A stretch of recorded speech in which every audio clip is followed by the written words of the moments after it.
Sashen Hausa na BBC ke magana akan mita 16 da 19 da 25 da kuma a tashoshin FM a wasu kasashen Afirka. Masu sauraro Assalamu alaikum, Raliya Zubairu ce ke fatan kun wani lafiya. A cikin shirinmu na karfe 8:30 a agogon Najeriya da Nijar, wato 7:30 kenan a agogon GMT da Ghana.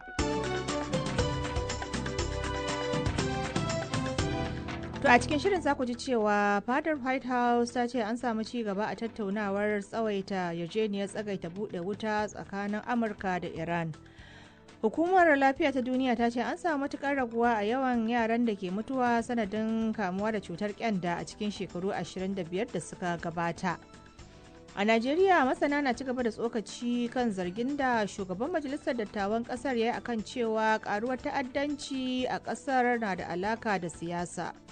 Bai kamata a ce ya kawo wannan batu a lokacin da ƙasa take fuskantar munanan ƙalubale da na tsaro a cikin ƙasa ba, da kashe-kashe na waɗanda 'yan ta'adda suke ta yi, 'yan ina da kisa da illar da al'amarin yake ma harkar tsaro. Har ila yau a Najeriya, ƙungiyoyi masu bukata ta musamman sun yi kira ga gwamnatin jihar Katsina ta aiwatar da dokar kyautata rayuwar masu lalurar na ƙasa a jihar. Farko dai doka ce wadda a matakin ƙasa an yi ta, wadda kuma a ƙarƙashin dokar akwai tanadi da aka yi na kafa hukuma. Ita wannan hukuma ce wadda za ta rika kula da harkokin mutane masu bukata ta musamman. To muna kuma tafe da labarin wasanni da sauran rahotanni a matsayi bayan kun sha labaran duniya daga wurin Ahmed Kabo Idris. Fadar White House ta ce tattaunawar tsawaita wuta ko kuma tsagaita wuta ta buɗe wuta kenan tsakanin Amurka da Iran na tafiya yadda ya kamata, ana samun ci gaba a wani kaɗan bayan isowar masu shiga tsakani daga Pakistan a birnin Tehran.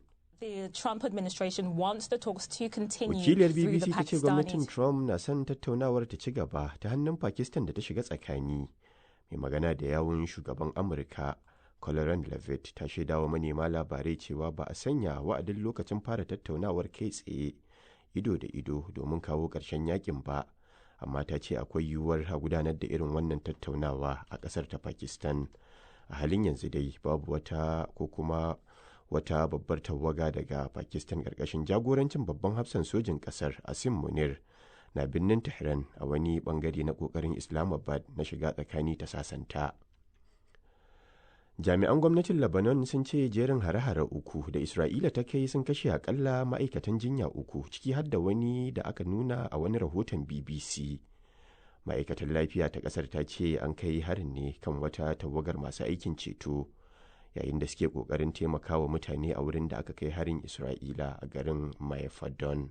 When a second, then a third teams headed to the site. A cewar They wakilin too were- BBC, lokacin da wata tawagar masu aikin ceto ta biyu da ta uku suka isa wurin don taimakawa, su ma an kai musu hari. Daga cikin waɗanda suka mutu har da Fadel Sakar, wanda BBC ta shafe kwanaki tana tare da shi a farkon wannan wata, yayin da tawagarsa ke aiki a wani tanti na wucin gadi. Jami'an Lebanon sun zargi Isra'ila da kai hare-hare da gangan kan ma'aikatan lafiya, sai dai sojojin Isra'ilar ba su mayar da martani ba. Wani alkalin babbar kotu a Brazil, Alexandra de Moraes, ya bayar da umarnin a fara binciken laifi kan zargin ɓata suna da aka yi wa Flavio Bolsonaro, babban abokin hamayyar shugaban ƙasar, Luiz Inacio Lula da Silva, a zaben watan Oktoba da ya gabata. Sanatan mai ra'ayin riƙau kuma ɗan tsohon shugaban ƙasar Jair Bolsonaro ya wallafa wani rahoto ko kuma wani hoto a shafinsa na X a farkon watan Janairu, inda ya danganta shugaba Lulu da safarin miyagun kwayoyi da halasta kudaden haram da kuma magudin zaɓe. Federal police have 60 days to carry out the initial investigation before Wakiliyar prosecutors will BBC ta ce decide an whether baiwa to 'yan bring sandan charges. tarayya kwanaki 60 su gudanar da bincike kafin masu tuhumarsa su yanke shawarar shigar da ƙara. To labaran duniyar na zuwar muku ne daga nan sashen Hausa na BBC. Kafar yada labaran Birtaniya BBC za ta rage yawan ma'aikatanta. A cewar mukaddashin shugaban BBC, Rodri Talfan Davis, kimanin ma'aikata 2,000 ne za su rasa ayyukansu cikin shekaru uku masu zuwa, a wani mataki na rage kashe kudade da kusan dala miliyan 700. BBC na samun mafi yawan kudaden shigarta ne daga lasisin samun shirye-shirye da 'yan kasar Birtaniya ke biya, sai dai duk da cewa kashi 94 cikin 100 na mutanen na kallo ko sauraron shirye-shiryenta a kowane wata, adadin masu biyan kuɗin na raguwa. Mr. Davis ya ce idan tsarin samun kuɗaɗen kamfanin ya daidai da yadda ake amfani da ayyukansa, matsalar za ta kau. Wata kotu a Kenya ta yankewa wani ɗan Cana hukuncin ɗaurin shekara guda a gidan yari, tare da tarar dala 7,700 bisa laifin yunkurin fitar da tururuwa masu rai daga ƙasar ba bisa ƙa'ida ba. Alƙalin kotun ya ce hukuncin an yi shi ne domin daƙile ƙaruwar safarar tururuwa ba bisa ƙa'ida ba.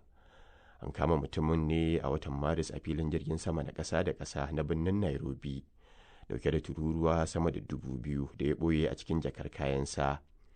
Lauyansa ya ce zai ɗaukaka ƙara akan hukuncin. Haka kuma an gurfanar da wani ɗan ƙasar Kenya da ake zargi da samar masa da tururuwan. To ƙarshen labaran duniyar kenan daga nan sashen Hausa na BBC. To madalla a gaida Ahmad Kabo Idris da labaran duniya daga sashen Hausa na BBC.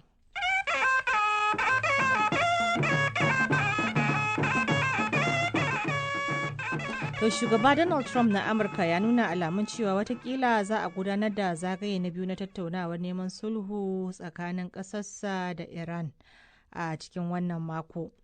Waɗanda zuwa ne bayan rugujewar tattaunawar a ƙasar Pakistan a makon da ya gabata, bayan da ƙasashen biyu suka kasa cimma matsaya kan mashigar Hormuz da makomar shirin nukiliyar Iran. Ga fasar rahoton Peter Boyce. Shugaba Trump ya sanar da cewa za a gudanar da zama na biyu na tattaunawa da Iran a cikin wannan makon. Hakan ya biyo bayan rugujewar tattaunawar da aka yi a Pakistan. A ƙarshen makon da ya gabata, inda Washington da Tehran suka kasa cimma matsaya kan mashigar Hormuz da kuma makomar shirin nukiliyar Iran. Da yake magana cikin dare, mataimakin shugaban kasar Amurka JD Vance ya ce har yanzu akwai rashin yarda da juna a tsakanin kasashen biyu, amma ya yi imanin cewa har yanzu Iraniyawa na son kulla yarjejeniya. Da yake magana a gaban masu sauraro na cibiyar sadarwa na masu ra'ayin mazan jiya, JD Vance ya ce ya ji da kyau game da inda Amurka ta tsaya tare da Iran. Ya yarda cewa rashin amincewar da ke tsakanin kasashen biyu, wanda ya shafe shekaru da dama, ba za a iya shawo kansu cikin dare ɗaya ba, amma ya yi imanin cewa masu shiga tsakani na Iran suna son cimma matsaya. Ya kara da cewa manufar shugaban kasar shine Iran ba za ta iya mallakar makaman nukiliya ba. Da yake magana da jaridar New York Post jiya, Trump ya ce tattaunawar zaman lafiya na iya faruwa cikin kwanaki biyu masu zuwa. Rahoton da Amina Sahalu ɗanta ta haɗa mana kenan, ko kuma in ce fassarar rahoton Peter Boyce. To a Najeriya, sojojin ƙasar da ke aiki a ƙarƙashin shirin Operation Eastern Sanity sun ci gaba da kaiwa mayakan ƙungiyar IPOB hare-hare a yankin kudu maso gabashin ƙasar. A cikin wata sanarwa da rundunar sojan Najeriya ta wallafa a shafinta na Facebook, ta ce dakarunta sun karya lagon mayakan IPOB da yadda ba za su iya wani yunkurin kai hare-hare da makamai ba. Ga rahoton da Abdu Halilu ya haɗa mana. Sojojin Najeriya da ke aiki a wannan yanki na kudu maso gabashin ƙasar sun ƙaddamar da wani aiki a yankin tun ranar 14 ga wannan wata na Afrilu.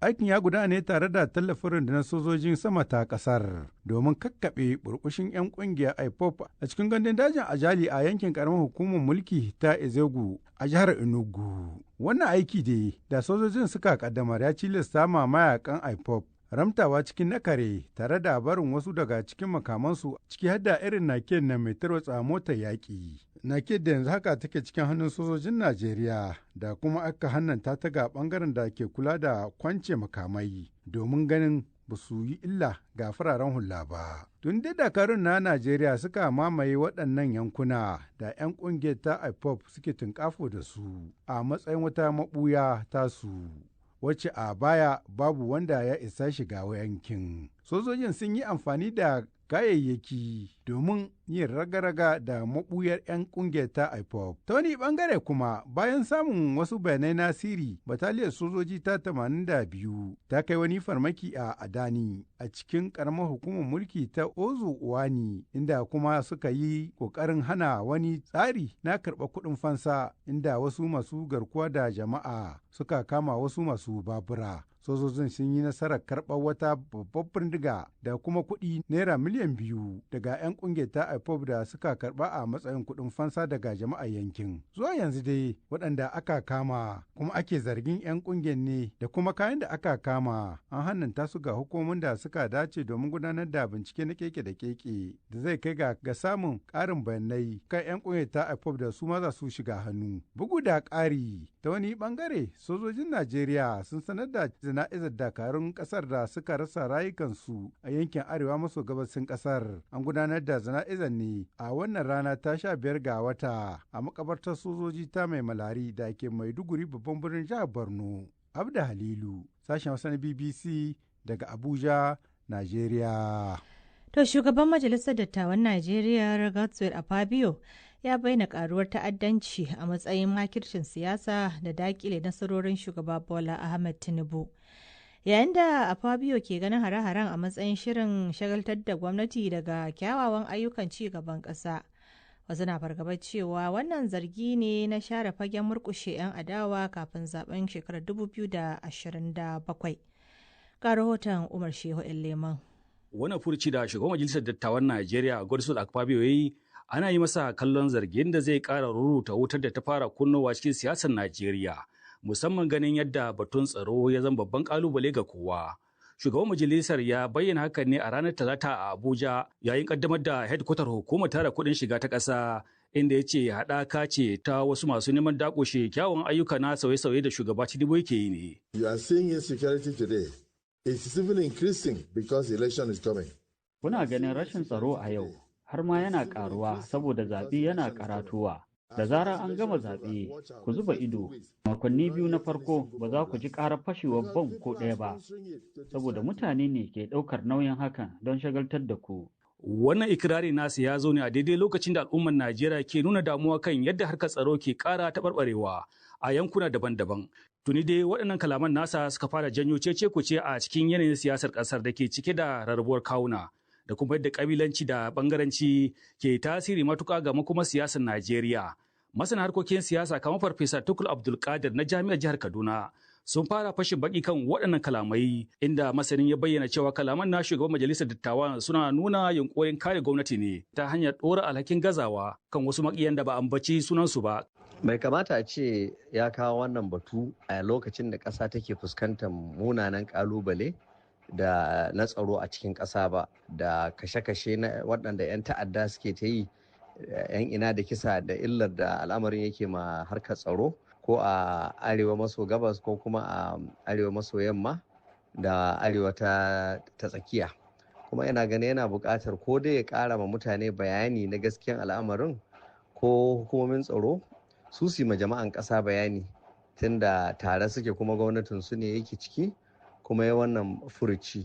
Ya kamata mutanen Najeriya masu mulkin ƙasa su fahimci mutanen Najeriya suna da 'yanci su san waɗanda ke da ruwa da tsaki wajen cutar da su da illata wannan ƙasa da kuma sauran ƙalubale da suke fuskantar ƙasa. Ya kamata a wannan yanayi in dai ba za a gaya mutanen Najeriya waɗanda suke da hannu a wannan matsaloli na ta'addanci da garkuwa da jama'a ba, to kamata ya yi kuma nake gani ya samu magana da zai iya faɗi, amma ba al'amari na tsoratarwa da kuma takala ba. Masu lura da al'amura suna ganin cewa a maimakon haɗa kan 'yan ƙasa kalaman na iya ƙara raba kawunan mutane musamman idan aka yi la'akari da zargin da ake yi wa gwamnati na ƙoƙarin danne muryoyin adawa. Kalamai irin waɗannan a ƙasar da ƙabilanci da addini da ɓangaranci ke tasiri sosai. Akwai yiwuwar su yi tasiri ga makomar siyasar zaɓen shekara ta 2027. Masana da yawa sun yi amanna cewa akwai nasaba tsakanin dabarun siyasa na yanzu da kuma shirye-shiryen tunkarar babban zaɓe mai zuwa, inda za a iya amfani da batun tsaro a matsayin wani makami wajen gina farin jini ko lalata na wasu. Umar Shehu Leman, BBC Hausa daga Lagos a Najeriya. Ta yanzu karfe 9 ne saura minti 16 a Najeriya da jamhuriyar Nijar, wato karfe 8 saura minti 16 agogon GMT da Ghana. Raliya Zubairu ce take gabatar muku da wannan shirin daga nan sashen Hausa na BBC. Kada ku manta za ku iya zuwa shafinmu na bbchausa.com domin karanta labaran da muka wallafa.